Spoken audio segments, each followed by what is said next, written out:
Hello, folks. I'm going to give it another minute or so before we get started.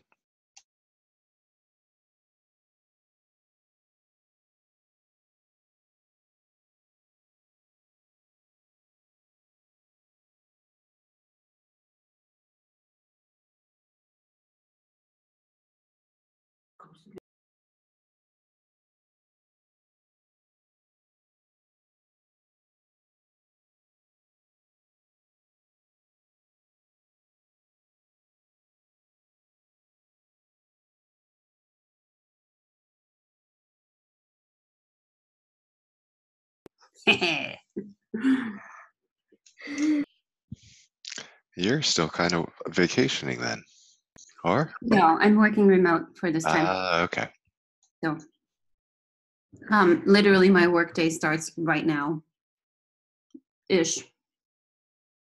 I actually have a meeting from 10 to midnight, which is going to be great because I'm still on Japan time. Wow. It's all good. I don't know if I would be quite as energetic. It's not energetic, it's hyper. Don't tell anyone.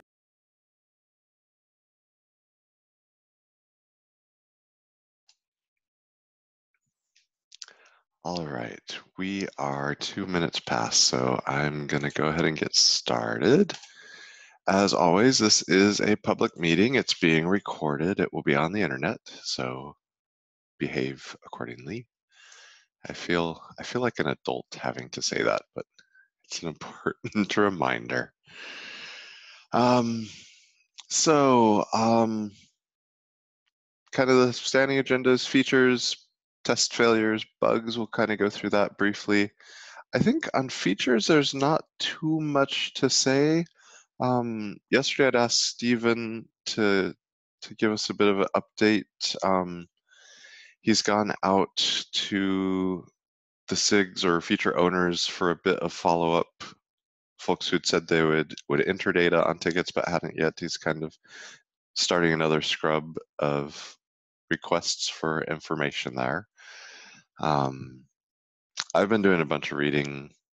Last week I'd mentioned if you have time to kind of go through and orient a bit, but there's a lot of information there, trying to understand a little bit of what's what. So I'd encourage folks to continue to do that just to have a sense of where we might have potential risks and things like that. And myself and Aish as leads also have been doing that. And I've asked a couple of SIGs a few questions. But in general, I'd say most of the things I've read, it seemed like they're reasonably documented for an initial state. And then there's signs of progress, I would say, associated with them as well. Yesterday, Zach had asked from the doc side, he'd heard some questions about whether the default container runtime might change, and we had a bit of a conversation about that. But the summary was no news. There's been talk of things for quite some time, but nothing in particular seems like it's becoming a concrete plan. And then from there, we got into CI signal. If you've looked at test grid, and I haven't looked at it honestly this morning just yet, so let me just do that.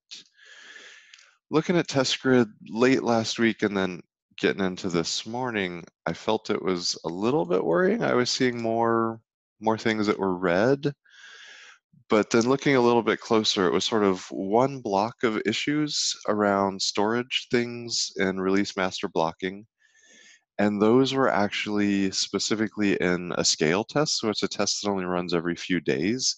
So it's hard to tell immediately whether we have a flake or something a little bit more persistent. So hopefully today, I'm expecting to see the next test results there, and I'll paste this in the chat.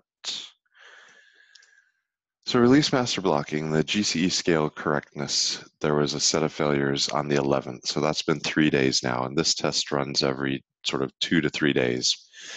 So hopefully we find out something for better news day. Either there was a problem that's been noticed and corrected, or it was a flake somehow, or we get the sign today that yes, we have a problem and we need to engage people more aggressively. Then the other thing that was a little worrying, in Release Master Upgrade, there were quite a few new tests that had failed, but today they're actually green again. And talking to people, it appeared that it was probably more, oh, actually they're not entirely green. I take that back maybe. Yeah. So talking to folks in SIG testing or the test infrastructure people, it came to be a little more apparent that most likely this is a GKE specific issue. So the splitting and understanding can be a little complicated when a set of things look like they're failing consistently, but then it turned out that looking at the diffs of what had changed, nothing had changed in Kubernetes. And then the cluster of changes, failures, even though the failure specifics looked like test case failures in Kubernetes, probably it was only happening on GKE, and the GKE people were aware of some issues. So a few conversations yesterday, just kind of asking some general questions, and came to the realization that most likely just a GKE issue. So again, they're hopefully looking to see some test cases turning green again here in the near term.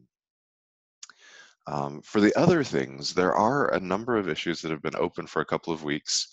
There's a cluster there that are what we call skew tests, so things that are going from between certain versions that are fixed, and these were ones, I guess, more so in the bucket of 1.10 to 1.12 upgrades, and that's less expected to work.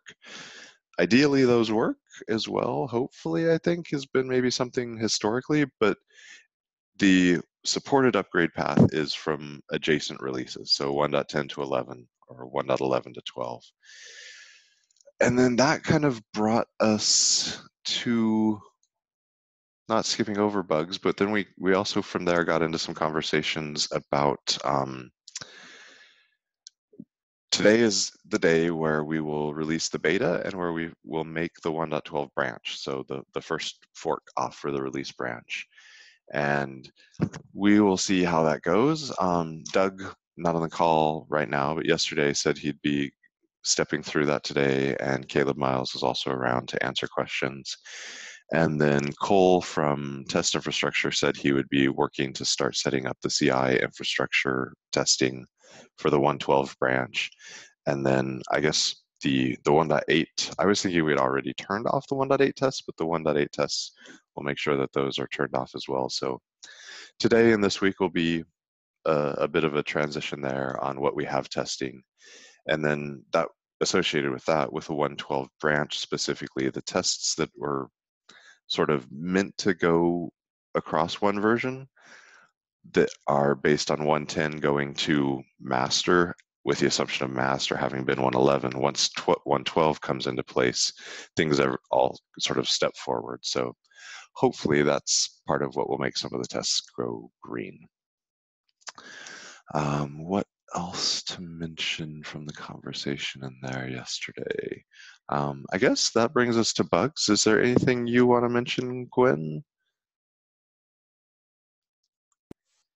Yeah, so I preemptively poked some of the two bugs that had been open since June and hadn't seen any action. I think both of them got some response, at least in like, hey, is anyone working on this? Okay, so I think at least on one of them, somebody offered to work on it. So I got the ball rolling on those. And that one issue yesterday was in fact closed in error because I think the related PR said partially fixes issue number, and then of course the bot picked up on fixes issue number and automatically closed it. So but there is a related PR that I think looks like it's going to work on the remaining part of the issue, and it all looks very active. So Okay. And yeah, that's the barring 64315, the container logs and iNotify. yes, Yeah, that's yeah. okay. So I'm planning to, now that I'm back, I'm planning to actually just sort of like go dig for bugs in general and make sure that all the bugs we do have are in fact on some milestone or the other. Yeah, it's a good time to give that a look through. In the in the past, I would say starting in the final month or so, I would more proactively be just looking at what are the new issues of the day, or on Monday, Yeah. what got opened over the weekend, and maybe that's it. Anything else you want to mention on bugs? No, I mean, Okay. it's a really low number of Mhm. bugs. Yeah, we're without the requirement that a PR have an issue associated, the volume of issues has gone down dramatically. And in a way, that's good. I mean, the issues are focused on bugs that need attention, and if there's a bug that was noticed and the person who noticed it just immediately made a PR, it's more efficient to do that. But it's less visibility. It makes it harder to track them. I wonder Mhm. if it is Yeah. possible to just like label the PR as a bug PR. Yeah, so Honestly, that's the next I thing that I feel was going to talk about. that would be a really good tracking feature, I think. Yeah. Because there's no reason that PR shouldn't have a kind bug on it, right? Yeah, I don't, Um, or kind bug fix. So we had a bit of a conversation yesterday because we had Aaron from who I think Aaron was probably representing tests slightly more, but then as we got into this discussion, I maybe made the mistake of saying I feel like we need some steering committee level, but somewhere some high level decision like how do the project members, not just the release team, want labels to work. And there's a couple of proposals from SIG-PM also around how the feature process and associated tracking should happen. And there's two extremes we have. On the one hand, there's desire to say every PR should be associated with an issue that's associated with a KEP. And that's a very rigorous set of tracking. And if nothing else, I like the idea of PRs being associated with KEPs if they're features. And but then issues is more ambiguous. What level of tracking do you need there? And then people start to game if there's too much process on features, then they'll say, well, technically, since we didn't have this, it's a bug, and they like to game metrics like that. I've seen this over and over. So we need something that's pragmatic, and to a large extent, I would say people have opted out of the heavy process, and that's why we don't have issue requirements. So we're drifting in the other extreme direction where we don't have issue requirements. We might have 5 issues related to the milestone in a week, and that's a tiny, tiny number. It means that we're not tracking much at all. So then we also right. turned off the milestone munger because we were nagging people too much. So we start getting towards almost zero tracking aside from just anecdotal watching. And that doesn't feel like engineering then, or software engineering. Which is why I think it, so personally, I think in a lot of cases, the issue PR duality is impractical. Sometimes it's really good to just like, hey, this is a bug. I have no idea how to fix it. I just noticed it. This is what happened. Yeah. That's what the One issue of the is for. best bug reports is Boom. the fix, right? And then, but sometimes you get the bug, and there's like multiple PRs that get triggered from that. So already you don't have like cleanly like issue PR. It's like Yeah. issue 3 PRs or issue mention PR, like, or actually this is a testing thing, so it's in a totally different repository. So in that sense, I fully support the, oh, look, I noticed something was broken, I knew how to fix it, here, have a PR, which is why where I would just kind of go and say, please, in that case, label your PR as a kind bug. Really, and I Yeah. don't think we need to have a new label. It's No, I pretty think we can do it obvious more that subtly. something is a PR. We can search for is PR kind bug. Mhm. Um, One of the things that we earlier in the cycle we started discussing because I noticed as it fell on my plate as the release lead, we have a GitHub group called Milestone Maintainers, and those are the people who are allowed to mark as approved for Milestone. So we have sort of a couple layers. We've got the milestone label itself, so V1.12, but then there's also a label approved for milestone. And the thinking there had been, well, lots of people could add the milestone, and if we enable it as a prow command, then maybe we make it relatively broad so people could propose things for the milestone, but then you need an approval phase. And there, it makes sense that if we want to have a bit of control, that you have somebody in a little, at least in a specific, slightly higher, and I deliberately ambiguous. Like, is it somebody with a reviewer or approver status, or does it have to be a SIG lead? But someone other than anybody on GitHub Yeah, yeah, should yeah. be saying, okay, yes, this makes sense relative to what we as a group within a certain SIG is, or an area of the code base is doing. So the thing that we as a release team there need is the ability to enforce code freeze. At code Right. freeze, we need some level of gating.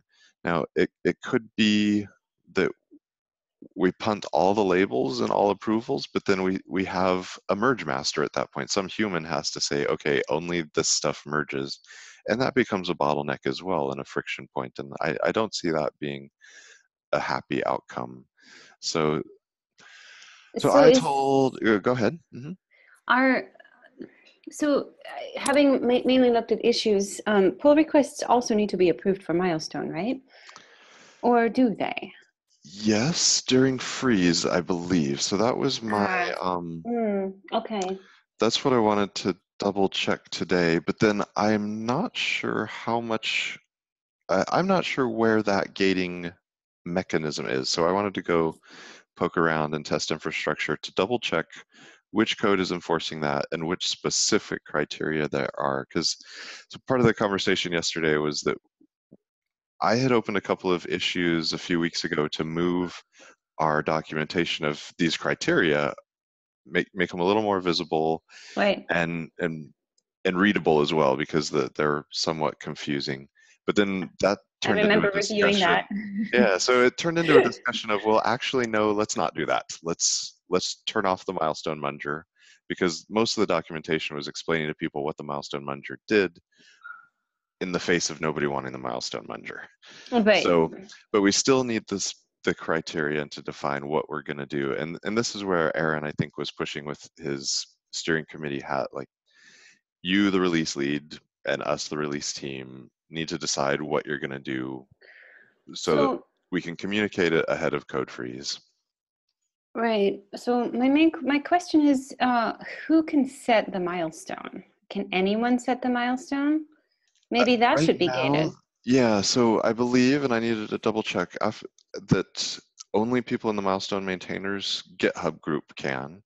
Okay. And the caveat of anybody who has full write permission to the repo. Now, I thought The basically, Illuminati, yeah, the Kubernetes Illuminati. the special I privileged people. I thought though, I mean, I in Contribex, Christoph Blecker's been doing some cleanups around that, and I had gotten the impression that that list of people had been scrubbed to a very small list, but then conversation yesterday made it sound like maybe it was still scary big. So that's the other You thing on should my just go list and today. ask in channel. Yep, exactly. So today I'm going to follow up to understand who has the privileges, and then also to check, um, oh, what is the name? Go look up. So there's a new tool coming related to that, so that rather than just GitHub Teams, we have Yes. the prow commands are backed on permissions. Um, and basically all of I think the goal is to have kind of all of the rights not tied to GitHub groups, but tied to YAML files, so that we have visible process within the community. So Yeah.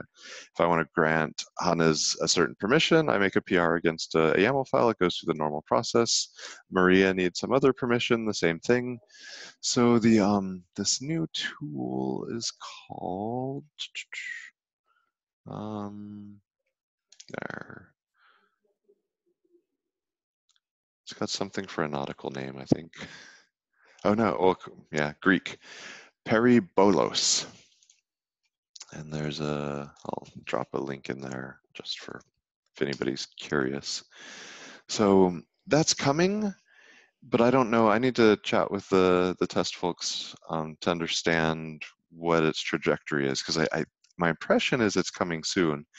And maybe then if it's in place ahead of code freeze and we're going to gate things on some specific criteria, we could go ahead and document and encode that today in advance, getting prepared for that with the YAML, so it's clear for folks, and then it's one less Google group, and I think that Christoph would be happy with that too. So my commitment to Aaron was to finish reading through this stuff and today make a proposal on what we should do. So I'll be Sure, sending yeah. out an email later today, but I want to have a couple conversations later today. SIG PM meets, so I wanted to just chat with them a little bit on the feature side, and then we've also got a SIG release meeting. So whatever I distill out of this as a proposal, we'll probably discuss later today. And that for the folks in Europe, that meeting will be recorded, and I'll be sending out an email to the team as well. What time is it? It I think I is have. I No, I mean believe the release meeting. the release meeting is 1 p.m. Okay. Pacific, so Yeah, 8, no, 9, 10, depending on where in Europe. I can't. Yeah. Yeah. CC me on any in-channel conversations though, Okay. because yeah, I mean, honestly, if we basically automate our way out of having bug triage as a thing, that's fine. Yeah, I don't see that happening though, But because I do it's the feel like same. I feel like it's kind of the same as the release notes. Like automation is either going to lead to something overly terse or very large. yeah. So I think having some human intelligence applied is still necessary. I know Oh, it, no, no, no. and All I'm saying is I see very, very few bugs right now. yeah, and that was my big worry in the last cycle. And I did start shifting a bit over to PRs later in the cycle just to watch and understand, Right. like, okay, and there you'll start to see, like, okay, there's a trend there, because the typical PR fixes part of the issue, and then you see test results or feedback from users, early users, and you get follow-on PRs as you hone in on an issue. So Right. And sometimes it's totally like, oh, hey, this PR was supposed to fix it, and turns out it didn't actually fix it, and here's the follow-up, and nobody files an issue for that. yeah, and that's Right. one big gap where I see where we don't have the issues, because there have been a couple of cases. A particular example that worries me is somebody as a part of a feature work or a bug fix will vendor in some new Go code, and that will bring in a bug or some new odd interaction.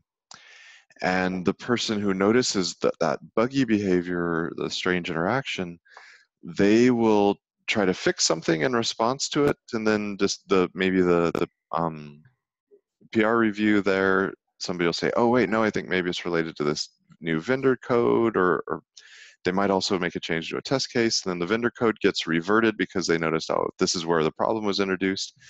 But the original PR, and this comes back to sort of general hygiene or issues, like the reviewing process didn't lead to a high quality commit message, and the original PR that introduced the bug was fixing something or adding something that was desired, but it gets reverted or changed Mm. around in a way. So person notices symptom B, the following symptom, they manage to get that fixed, but they break or re-break the older thing. And they're having an issue. We'd be able to at least reopen the issue. It's searchable and noticeable that, hey, people are having a conversation about this set of things. Mm. So it Are takes, are issues more searchable than PRs? well, if they're opened and reopened and you have the persistent history collated in the one spot. If in random PRs, I don't see people mentioning 5 other random PRs that happen to be associated code, where Hmm. issues just culturally become a little bit more of an umbrella. And and I don't know, actually, I'd have to go look It really depends in in my a experience. in a PR, you do get the same thing where if you mention another PR in the PR, it shows up in the GitHub visually there. Yeah, I guess it comes down then to kind of culture in a given SIG or on a given set of issues, how much people are actually just doing the search. Yeah. Is there related activity? Yeah, and I mean, again, if we're going to want to treat PRs as issues, which basically is what we're doing if we do not Yep. require an issue, Hmm. then we should treat PRs as issues. Have Yeah. the discussion there. And frankly, sometimes I get frustrated when there's a PR issue duet and there's communication here and then there's Yep. communication there and different people and you have to look in two Hmm. places. Yep. And That's that is frustrating as well. frustrating. Yep. So I can totally understand like wanting to have less gruft. Yep. Like, oh, And I hey, think, there's a typo here. I'm going to now file an issue. Hey, there's a typo. What? No, just yeah, put in the yeah. PR. Um, I think so, especially as we so try to evolve the processes, it's really important to understand that what we're doing, like the processes should follow the people. What the people are doing today, they're doing because that's what they prefer. And if we try yeah, to enforce too much on top of that, people are just going to opt out of it. So the processes need to follow the people. And then except with we look docs. at, yeah, Going to die on that hill. I will.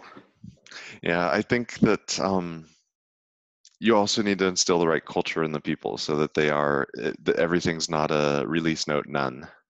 Because whether it's the issue or the PR, if there's like, if it basically says nothing, that's my hill to die on. That one drives me crazy, and I'm constantly poking people like, could you add a little more detail to the description here? Yeah, But I think the culture that we should nudge is just to have that's just to do it on the PR instead. yeah. And there, I think we really have to lean on the reviewers, approvers, and probably not so much the SIG leads. Like if we go the other direction, like KEPs and issues that are milestone managed, yeah, the SIG leads are going to be more the focal points there. But we need reviewer and approvers on PRs to push back and say, you know what, I'm not going to give this the looks good to me until you update the commit message to give a little more information for posterity. And also then if they're noticing the connections to say, hey, this relates to issue such and such, PR such and such, KEP whatever, that Also, this is a bug fix. yep, CC just so and just like so. put that on there. It's a bug fix. Yep. Then I can find it. Or anybody can. Like, is there a bug in But no, whatever? I'm Like, just saying I yeah, can find it. yeah. If people do the search, because right now the GitHub with that duality, you're probably going to do a is issue or is PR search, and if you're not doing that, you still need something to say, because the human's going to say, is there a bug in sharing secrets on during cluster setup, like one of the things I was looking for yesterday, just trying to do some searches like that. And you're either going to add some sort of a word for like bug or test failure or flake or something like that, but if it's not put in there, you're not going to hit on that. Yeah. Yeah, so this is So my a suggestion would be put a bug label on the PR. this is an area of active conversation. Yeah, and if issues condense or collapse down into PRs for the most part, then some portion of the label expectations on issues should just transfer over to PRs as well. So more to come later today here, I guess, based on conversations. Anybody else have any thoughts on? I know I, I know the Pivotal folks have Pivotal's renowned for its opinions on software engineering practices. I would be kind of curious to hear, like, do you think we're all, is this the Wild West? Are we crazy? Does it drive you crazy, or frustrate you, the lack or differences in process? It's pretty interesting because it's Mhm. um completely different problems and completely different situations that we're talking about. So like to make it more concise, often projects at Pivotal, even open source stuff, um have the trade of having more of a control on behalf of the company, or more direction offered. So here it's the challenge of having a community of folks that don't have oftentimes nothing else in common except the project. So that's why I found fascinating the moment where you talked about, oh, we need to make it easy on people and make friction quite low, because it is really the only sustainable way to make the right thing the easy thing if you want folks to follow a process. Yeah, I appreciate your thoughts. And I know you're just saying in chat you gotta go. I don't want you, if you've got a train you're trying to catch or anything, I don't want you to miss. Yeah, I do have to drop off, but Okay. really enjoyed today. Thanks. See you. Bye. Bye. And the part of me that wanted to say, like, let's ask whether architecture or steering committee, like I know that that's somewhat unrealistic. We need to come with a bit of a baked proposal, more or less, and say, like, this is what we want to trial for code freeze. And I partly feel like I think some of that's just like the responsibility of release lead on my shoulders. Like, I don't know that I should make this decision and force it on the community, right? But at the same time, this is really probably more a 112 experiment, and we're constantly experimenting and evolving the process. So it's not like any of this is binding, and we'll give it a go and see. And really in every prior release, similar things have happened. We've slightly tweaked some of the things on the fly. And I think that's probably good, as much as it's fuzzy and maybe a little daunting to say, like, well, let's try going this direction. That we as a community are pragmatic enough to try things and adjust and shift is actually, I think, a good sign in open source. So we also Hannes, were you trying to say something? Oh yeah. Yeah, sorry, was on mute. Now, just wanted to say, yeah, I guess it's totally fine to do experiments on processes, and if we do something in 112 and it turns out, well, it didn't work quite as well as we wanted it to, then let's roll back and try again with another experiment. So yeah, also experiment with processes itself and not only with code or whatever. Yeah. Mm-hmm. So glancing at the notes, the only other thing that we talked about was those test grid walkthroughs that we did. Back when we did the first one, there'd been a bit of discussion about maybe putting together, or maybe leveraging somebody else to put together a little more scripted one and better video. And Aaron had somebody in mind that he's hoping might be able to eventually have a bit of free time to do that still.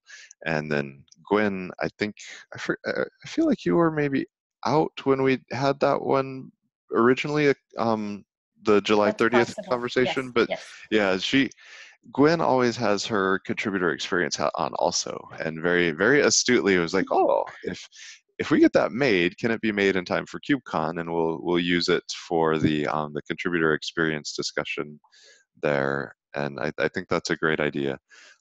I've got a proposal in for a SIG release intro conversation in Seattle, and some SIG release and release team related discussions in KubeCon China. Because like Hannes was saying, this experimentation, I think it's useful to do it publicly and visibly and talk about it with the community and get feedback also. And Aish was actually offering to do a live walkthrough for the workshop. So that's perfect. cool. Awesome. Yeah. She mentioned, oh, I can do that. So yeah, we're starting to collect. So both Gwen and I also are active in the contributor experience area, and we're starting to get more concrete on the plans for KubeCon, what we're going to do for the new contributor workshop. So if any of you happen to be interested, if you're planning to attend either KubeCon China or KubeCon North America in November and December, and are able to be there the day before the conference starts, we've got a new contributor workshop and are looking for volunteers to share information across the contributing process. So give a little shout out for that advertising. And I think that was everything we talked about there yesterday. Does anybody have anything new they'd like to bring up today?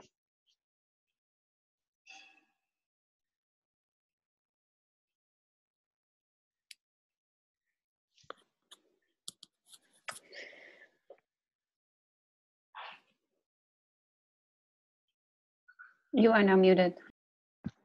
Sorry, I thought I'd muted and was unmuting. We had, I think, probably a 30-40 minute meeting yesterday, about pretty similar to this. So yeah, happy to give folks time back in their day. All right, and look for. I have Oh, go ahead. just one question. Yeah, go ahead, Hannes. Today, in regards to the branch management Yeah. stuff. Oh, yeah. So concretely for you specifically, so what Doug and I wanted to do, we've got two things today. One, creation of the branch, and we're not sure what permission that takes and if Doug has it. So we're going to stumble through that and then document it. And Great. then the release update, what we wanted to do was just run straight through the documentation that we drafted, trying to make the alpha. Since that one was a little rocky, what we want to see today is that we're able to just run through it and maybe make a couple tiny edits if necessary, but we wanted to get that sort of higher confidence. And then today we would make a PR, take it out of the Google Doc draft and put it in Markdown in the role handbook. And then we'll bring in, for the next builds, we'll bring in the shadows, because we don't want to trouble all of the shadows with all of the stumbling around. We'd rather limit the pain and get a good document and then bring you through the document so you can ask questions and not waste your time on things that we don't know how to answer, or all it is yeah, that we're trying to, we've got the same question or things like that. So we want to clean it up just a little bit so it's more efficient use of your time. Cool. Thank you very much for that. Yeah. All right. So later today, hopefully that'll all be happening as well. And then with the branch creation, we'll start fast forwarding the branch, bringing in master content regularly, and that should be a really simple, easy process. And it's one that we want to have the shadows do semi-regularly as well. So you'll start to get your hands into things in the coming couple weeks, get to practice and play. Great. Thank you. Yeah. All right. One last call. Anything else?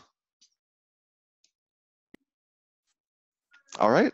Well, have a great day, a great evening for the three of you in Europe. And Thank you. Bye. tschüss, Ciao. Squid. Ciao.